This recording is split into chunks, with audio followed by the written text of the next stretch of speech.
Hey, everyone, welcome back to the channel. Have you ever stood at a crossroads in your life, completely unsure of which path to take? Maybe it's a career change, a big move, or a relationship decision.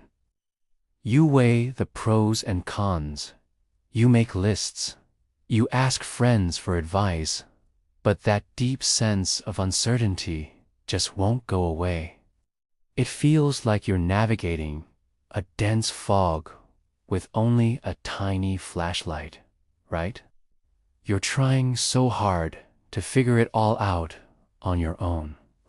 Well, today, I want to share a story, a modern parable. If you will, inspired by one of the most powerful and comforting passages in the Bible, Proverbs 3, verses 5 and 6. It says, "Trust in the Lord with all your heart and lean not on your own understanding. In all your ways submit to him, and he will make your paths straight." This isn't just an old saying.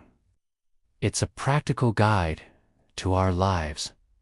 So, let's bring these words to life. Imagine a young architect named Leo. Leo was brilliant. From a young age, he could see buildings in his mind before they ever existed on paper. He graduated at the top of his class and landed a prestigious job at a top firm in the city. His life was a blueprint he had designed himself, and everything was going exactly according to plan. He was confident, driven, and relied entirely on his own intellect and talent. His motto was, "If you can dream it, you can build it one day." Leo was given the project of a lifetime to design a community center for his own hometown, a small, close-knit community nestled in a valley. This wasn't just another building for him. It was personal. This was the town where he grew up, where he learned to ride his bike, where his family still lived. He wanted to create a masterpiece, a legacy that would stand for generations. Leo threw himself into the work. He spent weeks drafting intricate designs, calculating every angle, and selecting the finest materials. His design was a modern marvel of glass and steel, a testament to his own skill and vision. It was sleek, impressive, and would surely win him awards. When he presented his initial blueprints to the town council, they were impressed by his talent, but also a little hesitant.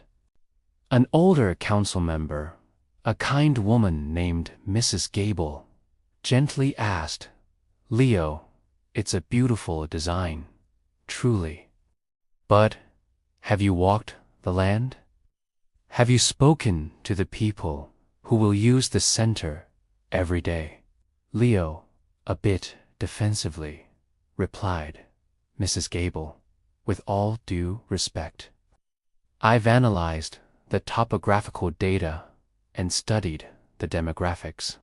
My design is optimized for efficiency and function. It's what the town needs." He was leaning on his own understanding, confident in his own knowledge. He saw their questions as a lack of vision, not as wisdom. Construction began. The foundation was laid on the exact spot Leo's calculations had deemed perfect. But then, the problems started. Unusually heavy spring rains came, and the chosen site, a low-lying area, began to flood, threatening the foundation.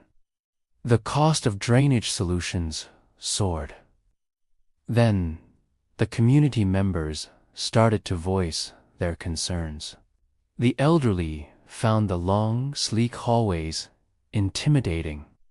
The parents worried about the sharp corners and vast glass walls for their young children.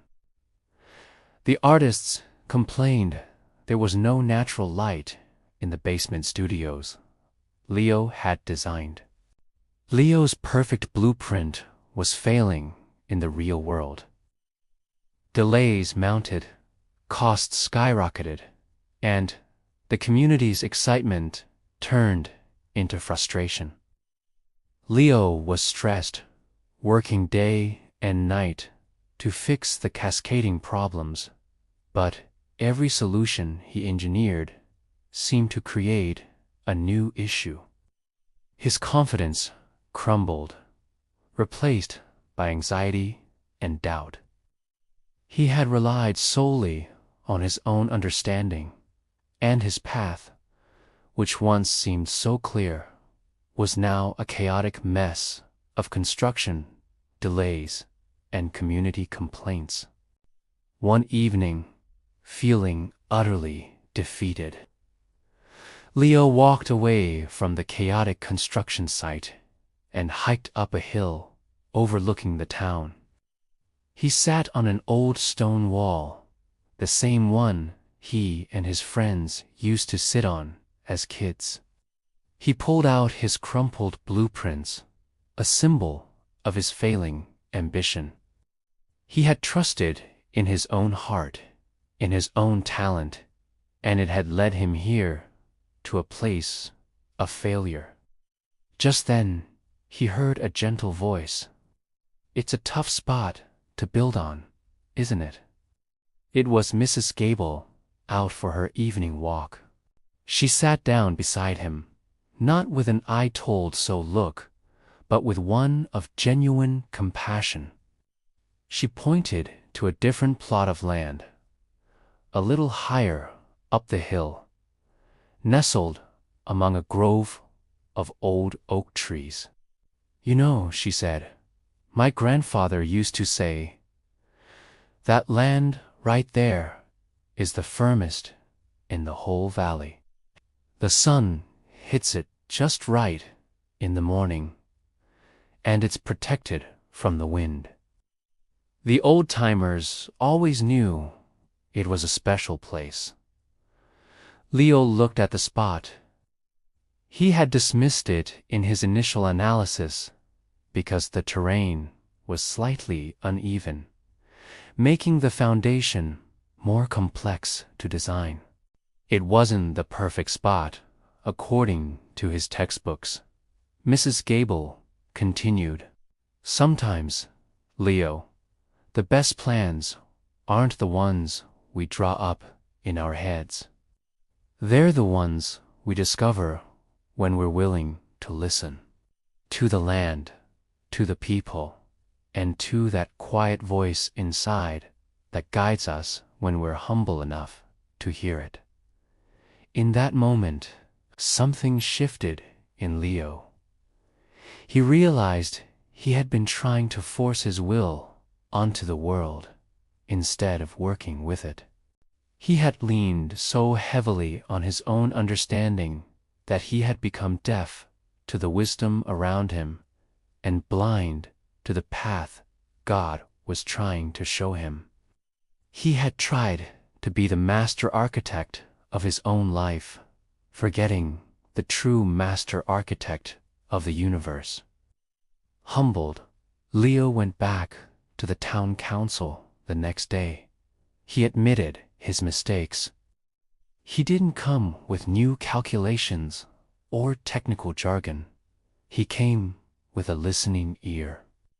He spent the next 2 weeks not in his office, but in the town. He had coffee with the seniors, played with the kids in the park, and talked to the local artists. He submitted his ways to them, and in doing so, he was submitting his ways to God. A new plan emerged. It wasn't just Leo's plan, it was the community's plan.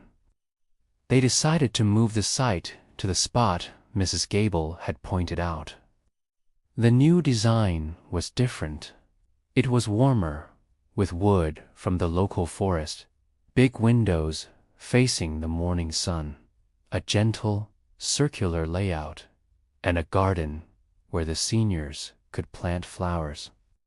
It was less of a monument to Leo's ego and more of a home for the community as heart. The rest of the construction wasn't magically easy, but it was different. People from the town volunteered to help. The path became clear. When they hit a patch of stubborn rock, an old farmer knew exactly how to deal with it.